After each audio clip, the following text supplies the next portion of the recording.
Good morning students. हम पिछली class में जल की संरचना को पढ़ रहे थे। हमने टॉपिक स्टार्ट किया था जल का और जल की सामान्य विशेषताएं हमने पढ़ी थी। इसके बाद हमारा टॉपिक लेटेस्ट चल रहा था जल की संरचना। जल में हमने पढ़ा केंद्रीय ऑक्सीजन परमाणु sp3 संकलित अवस्था में होता है।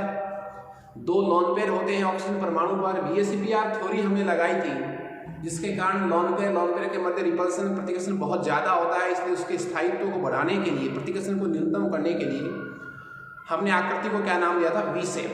ठीक है। और बंद कोण जो होता है वो 104.5 डिग्री का होता है जल में। इसके बाद हम बात करते हैं कि जो जल है उसमें संकर्ण कैसा बताया आपने, sp3। उसकी आकृति आपने बताई, ये 2 लॉन पेयर हैं और ये 2 क्या है, हाइड्रोजन। तो आकृति का जो नाम था वो था वी शेप और जो बंद कोण है दोनों के मध्य का वो है 104.5 डिग्री। जबकि sp3 संकर्ण होता है, आकृति चतुष्फलकीय होती है, तो बंद कोण होता है 109.28 डिग्री का। लेकिन लॉन पेयर के बीच प्रतिकर्षण को न्यूनतम रखने के लिए हमने बॉन्ड पेयर को कहा किसका लिया, पास में। ठीक है। अब देखिए जल अणु जो है उनमें परस्पर कैसा बॉन्ड पाया जाता है, हाइड्रोजन बॉन्ड। जल अणुओं में परस्पर क्या पाया जाता है, हाइड्रोजन बॉन्ड। और इसकी वजह से इनमें अणुओं का परस्पर क्या हुआ रहता है, संघूलन। हाइड्रोजन बॉन्ड की वजह से अणुओं का परस्पर क्या रहता है, संघूलन रहता है। इसलिए जल की जो है वो उच्च ही क्या होती है, वाष्पन ऊर्जा, उच्च क्वथनांक, उच्च हिमांक। ठीक है। तो जल अणुओं में परस्पर क्या पाया जाता है, हाइड्रोजन बॉन्ड। कैसे देखें, मैं जल के अणु लिखता हूं,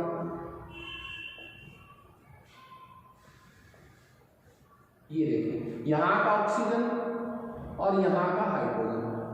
ये हाइड्रोजन बॉन्ड है, ये हाइड्रोजन बॉन्ड है। इस तरह यहां भी कोई हाइड्रोजन बॉन्ड हो जाएगा, ये। ठीक है। तो हाइड्रोजन बॉन्ड की वजह से जल की उच्च वाष्पन ऊर्जा, उच्च क्वथनांक, उच्च गलनांक, उच्च हिमांक, उच्च वाष्पन ऊर्जा आदि गुण पाए जाते हैं।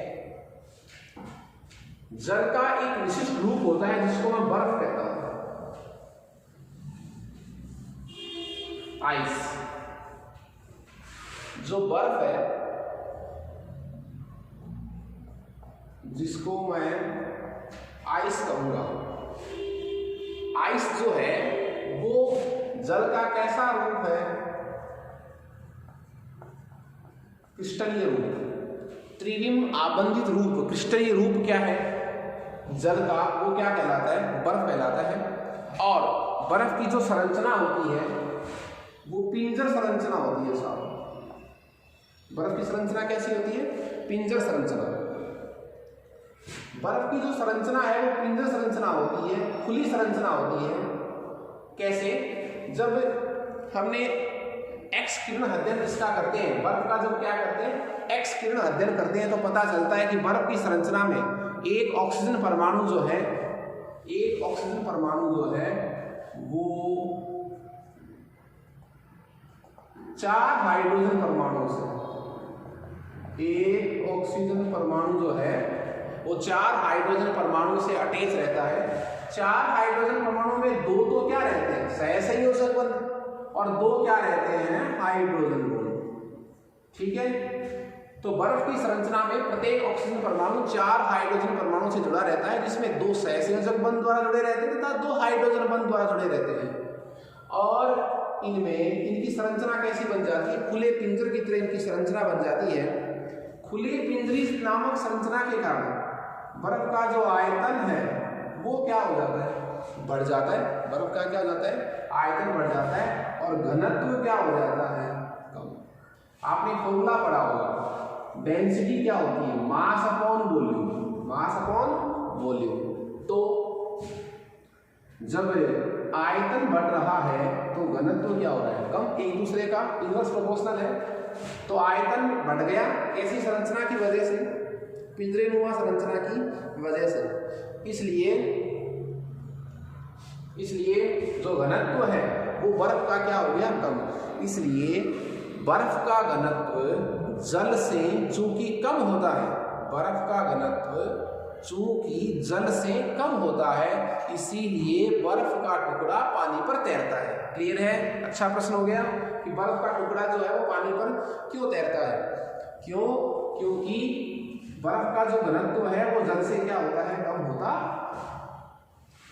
इसके बाद देखिए, इसी वजह से क्या होता है, जो समुद्री जीव जंतु, मान लीजिए तालाब है, ठंडे पानी का स्रोत है, जो ऊपर की परत है, बर्फ बनती है, जो ही बर्फ बनेगी वो कहां जाएगी, सतह पर। तो यहां तो क्या जम गई, ये तो पानी रह गया लिक्विड, और यहां क्या जम गई, बर्फ। बर्फ की जब परत जम जाएगी तो बाहर से पानी जो एक बार गर्म हो गया, जो टेम्परेचर है यहाँ अंदर का वो नॉर्मल रह जाएगा। तो ये बर्फ जो है वो एक प्रकार का क्या काम करती है, तापरोधी परत का काम करती है।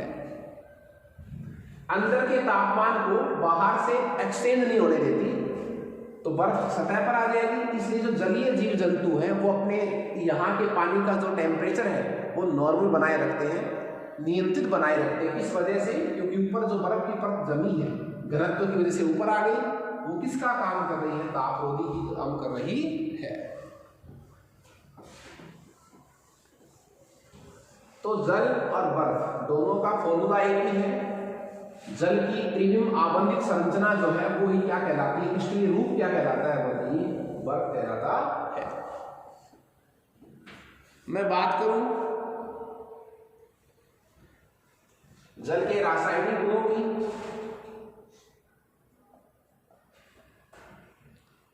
तो भौतिक गुणों के बारे में आपको पहले बता चुका हूं। जल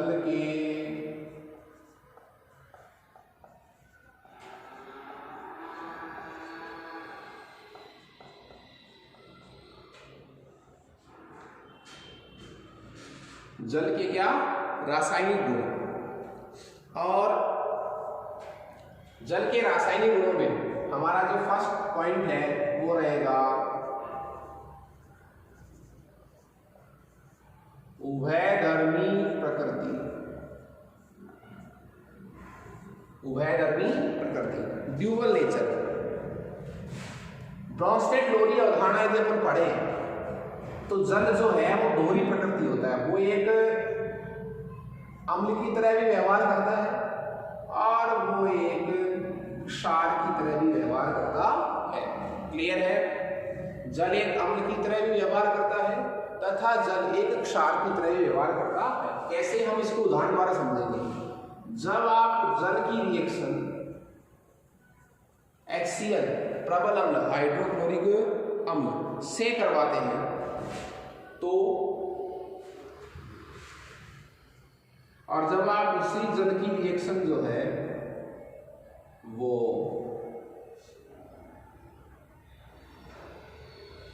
यहां तो आपने क्रिया किससे करवाई, H2O से, और एक कोई क्षारीय प्रकृति का यौगिक ले लो, अमोनिया से।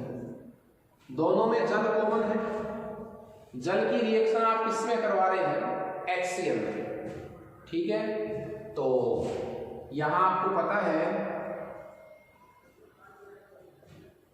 जल जो है वो प्रोटॉन को ग्रहण कर लेगा, H+ को क्या कर लेगा, ग्रहण कर लेगा। HCl जो है वो H+ का क्या कर रहा है, त्याग कर रहा है। इसमें चेंज हो जाएगा Cl। तो चूंकि हाइड्रोक्लोरिक अम्ल ने H+ का क्या किया, त्याग किया है, तो यहां पर ये किसका काम कर रहा है, अम्ल का।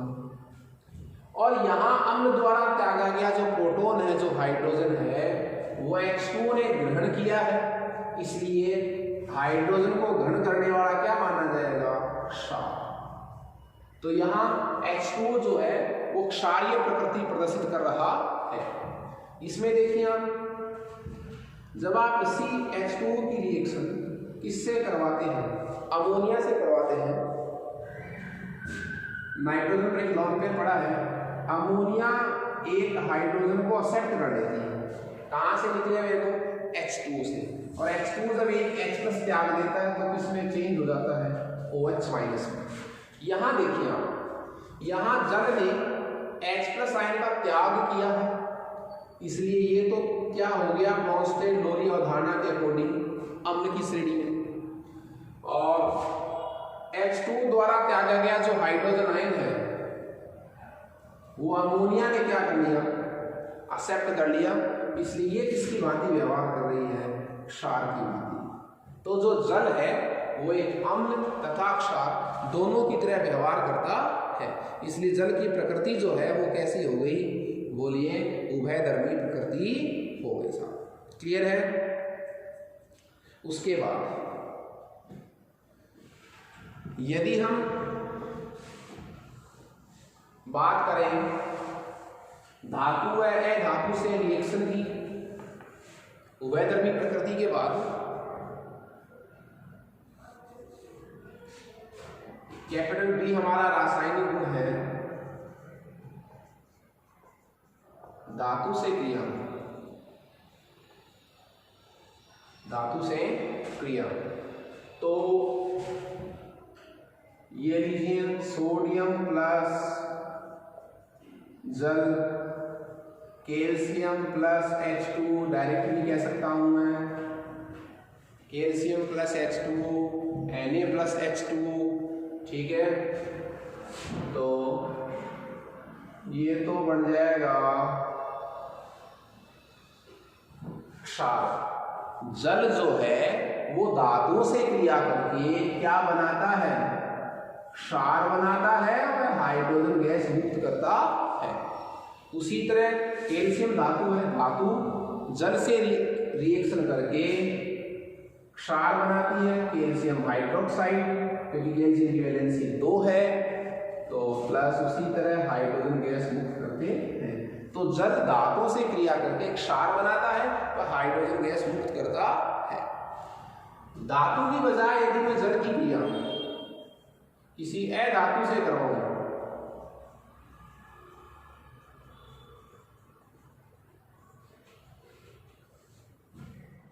किससे करवाऊं, अधातु से,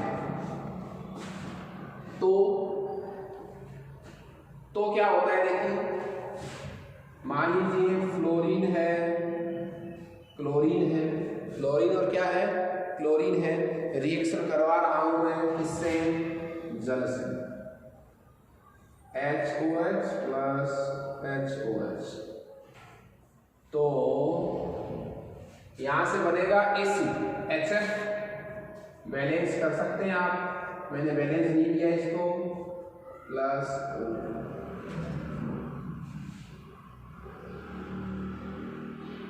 यहां आप 2 लिखें, यहां भी 2 लिखें, तो फिर आपको बैलेंस करने के लिए यहां पर 4 लगाने पड़ेंगे, बिल्कुल 2 से तो नहीं होगा, तो यहां कितने लगाने पड़ेंगे, 4,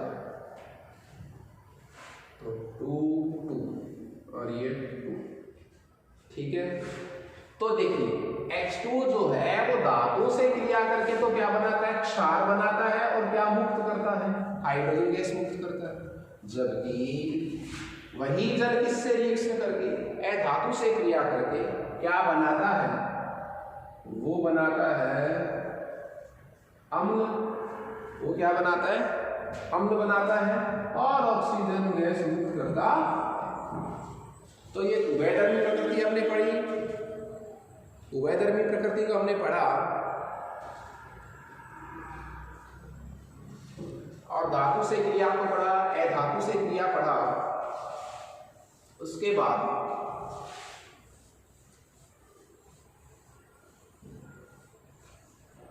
नेक्स्ट हमारा है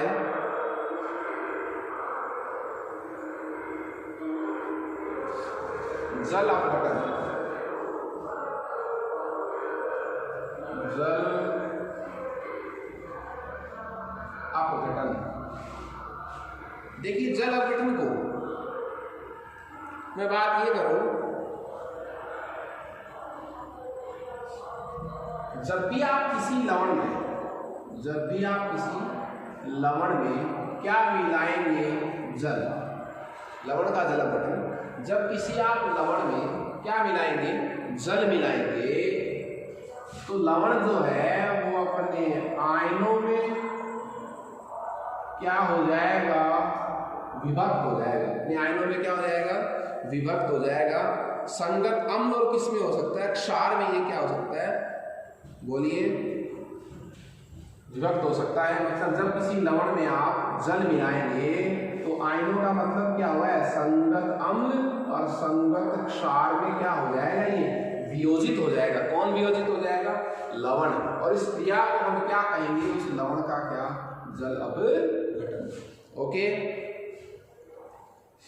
एक कई बार छोटा सा एक प्रश्न आता है क्रिस्टलन जल का, ये क्या होता है, क्रिस्टलन बोलो, क्रिस्टलीय बोलो,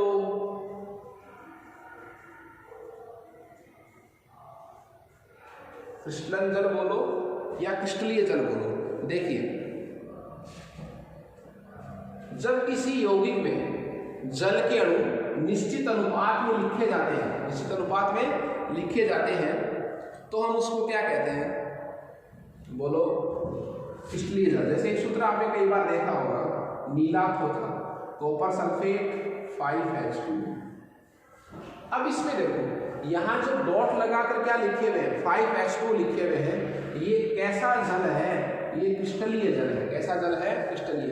फिटकरी के सूत्र में जब आप लास्ट में क्या लिखते हो, 24H2, क्या लिखते हो, 24H2O, उसको क्या कहा जाता है, क्रिस्टलीय जल। तो किसी यौगिक में निश्चित अनुपात में स्थित जल के अणुओं को क्या कहा जाता है, क्रिस्टलीय जल। जल के बाद हमारा जो मेन टॉपिक अब चलेगा वो चलेगा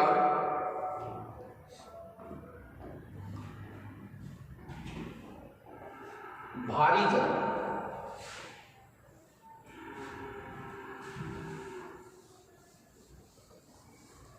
जल और भारी जल, फर्क क्या है, जल में हाइड्रोजन का पहला समस्थानिक यूज होता है जिसको मैं प्रोटियम कहता हूं, और भारी जल में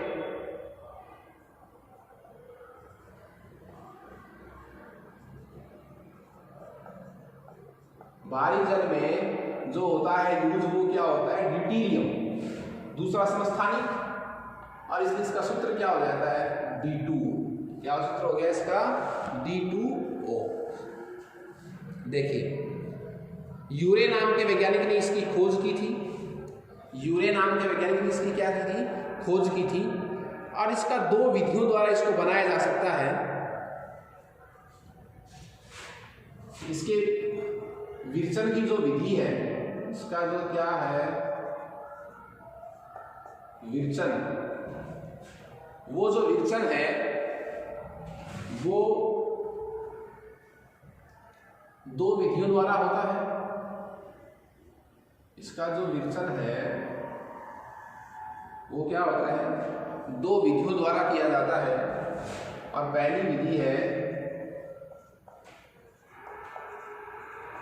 आंशिक द्रवण द्वारा। इसमें क्या होता है, आप सामान्य जल का, कैसे जल का, सामान्य जल का आप आंशिक द्रवण करवाइए, तो इससे आपको भारी जल क्या हो जाएगा, पृथक हो जाएगा। ठीक है। एक तरीका और भी है, आप सामान्य जल का आंशिक द्रवण नहीं करवाएं, आप उसका क्या करवाएं, प्रभाजी आसवन। क्या करवाएं इसका, आप प्रभाजी आसवन। ठीक है, क्या करवाएं आप इसका, प्रभाजी आसवन।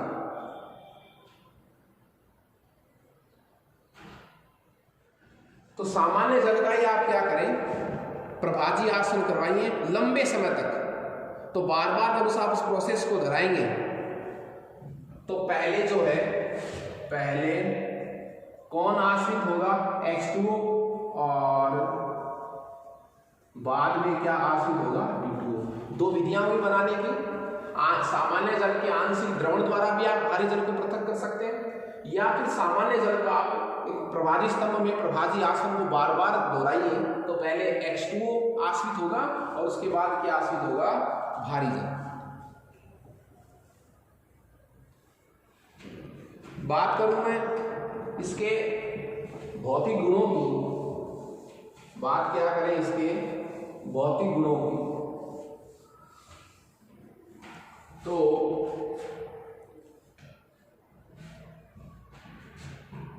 भारी जल के किसकी बात करूं, भौतिक गुणों की। भारी जल के जो गुणों के जो मान है वो सामान्य जल से क्या होते हैं, किंचित अधिक होते हैं।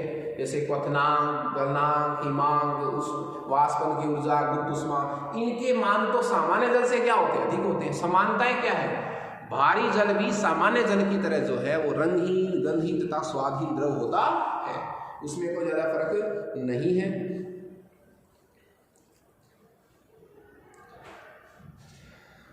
रासायनिक गुणों की बात करेंगे हम किसकी, भारी जल के क्या रासायनिक गुणों की बात करेंगे, भारी जल के किसकी, रासायनिक गुणों की बात करेंगे। तो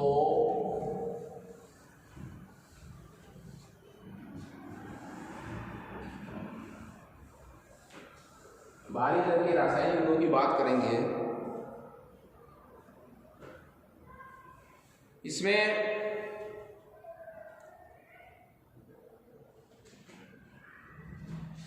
देखिए एक प्रश्न क्या है, एक तो आपके पास था सामान्य जल, तो आपके पास क्या था, सामान्य जल, और एक आपके पास क्या है, भारी जल। ये भी हाइड्रोजन है और ये भी हाइड्रोजन है। फर्क क्या है, ये हाइड्रोजन का एक समस्थानिक है जिसको मैं क्या कहता हूं, भार, ड्यूटेरियम, ठीक है, इसमें प्रोटियम है।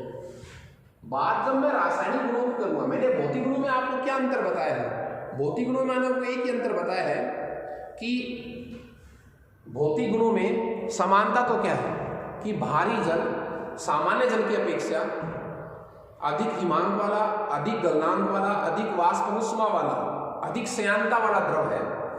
तो फिर समानता क्या है कि वो सामान्य जल की तरह रंगहीन, गंधहीन, स्वादहीन द्रव है, ठीक है। रासायनिक गुणों में मूलभूत अंतर क्या है, वैसे देखिए ये भी H2 है, इसमें भी हाइड्रोजन ही है, हाइड्रोजन का ही तो समस्थानिक है।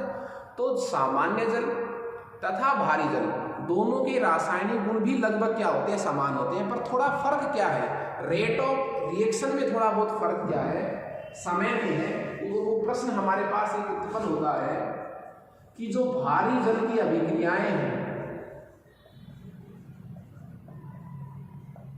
भारी जल की जो क्या है, बोलो, अभिक्रियाएं हैं, वो अपेक्षाकृत मंद, या मैं क्या कह दूं, धीमी। अपेक्षाकृत क्या है, मंद, या क्या कह दूं बताओ, धीमी है। तो मंद गति और धीमी गति एक ही बात है। भारी जल की जो अभिक्रियाएं होती हैं वो मंद गति की होती है, जबकि सामान्य जल की जो अभिक्रियाएं होती हैं वो अपेक्षाकृत क्या होती है, अपेक्षाकृत क्या होती है, तीव्र होती है। और इसका आंसर क्या है, आंसर ये है कि क्योंकि सामान्य जल में देखो क्या होता है, ये बंद होता है सामान्य जल में, ये तो सामान्य जल में बंद होता है, और इसमें कौन सा होता है, DOD, ठीक है। तो ये जो बंद होता है, ये बंद किसके बीच में है, ऑक्सीजन व हाइड्रोजन के बीच। ये बंद भी किसके बीच में, ऑक्सीजन व हाइड्रोजन के बीच। ये बंद जो है वो अपेक्षाकृत क्या होता है, प्रबल होता है, और ये जो बंद होता है वो अपेक्षाकृत क्या होता है, दुर्बल होता है। तो जल में उपस्थित OH बंध की जो सामर्थ्य है, जल में उपस्थित OH बंध की जो सामर्थ्य है वो D2 में उपस्थित OD बंध से क्या होती है, कम होती है, इसलिए ये बंध प्रबल होता है, इसलिए इससे होने वाली जो अभिक्रिया है वो क्या होती है, धीमी गति से संपन्न होती है। तो एक अच्छा प्रश्न था।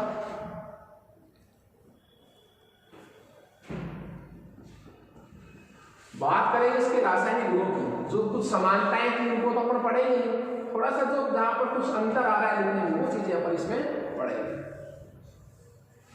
उसी तरह मैं बात करूं किससे क्रिया, धातु से क्रिया। तो वहां हमने पढ़ा था जब धातु से क्रिया करके एक क्षार बनाता है वह हाइड्रोजन गैस मुक्त करता है, उसी तरह यहां हो जाएगा DOD प्लस ये लीजिए धातु किससे है, सोडियम से, तो ये बन जाएगा NaOH बढ़ता है वहाँ NaOD बन जाएगा प्लस हाइड्रोजन गैस रिलीज करता है। मैंने बैलेंस नहीं किया अभिक्रिया, तो ये तो कुछ लगभग क्या इसमें समानताएं हैं। जिस तरह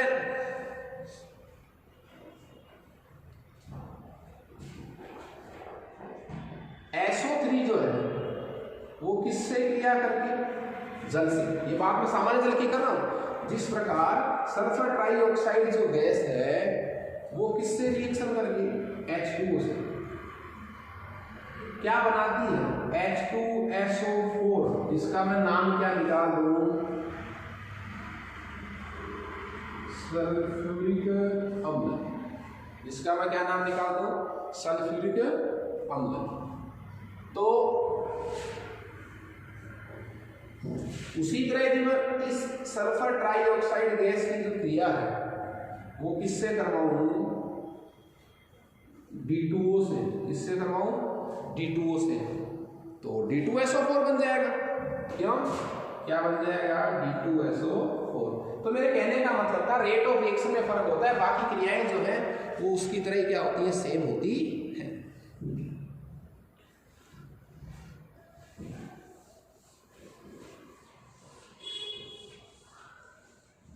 एक और ले अपन इसमें, तो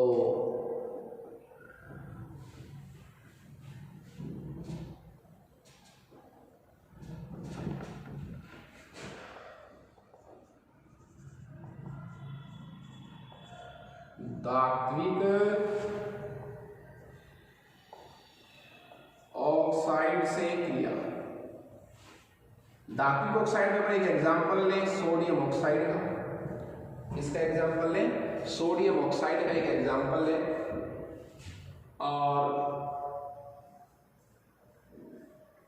क्रिया करवाएं किससे, ड्यूटीरियम ऑक्साइड से। इससे रिएक्शन करवाएंगे, ड्यूटीरियम ऑक्साइड से अपन रिएक्शन करवाएंगे तो बनेगा सोडियम ड्यूटीरो ऑक्साइड, सोडियम हाइड्रोक्साइड तो बनेगा नहीं, क्या बनेगा, सोडियम ड्यूटीरो ऑक्साइड बनता है। और यदि मैं यही काम कैसे करवा दे, सामान्य जल होता Na2O प्लस H2, तो क्या बन जाता, NaOH, क्या बन जाता, तो बैलेंस हो जाएगा, ठीक है, सोडियम हाइड्रोक्साइड बनता था। तो ये थे रासायनिक गुणधर्म भारी जल के। इससे पहले हमने सामान्य जल के रासायनिक गुण पढ़े थे। अब हमारा जो टॉपिक है वो है सामान्य भारी जल के उपयोग।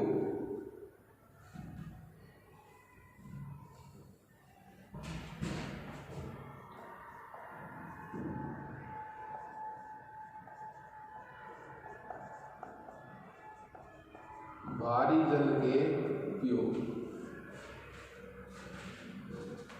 देखिए भारी जल के उपयोग में एक नंबर हमारा जो नाभिकीय अभिक्रियाएं होती हैं, जो क्या होती हैं,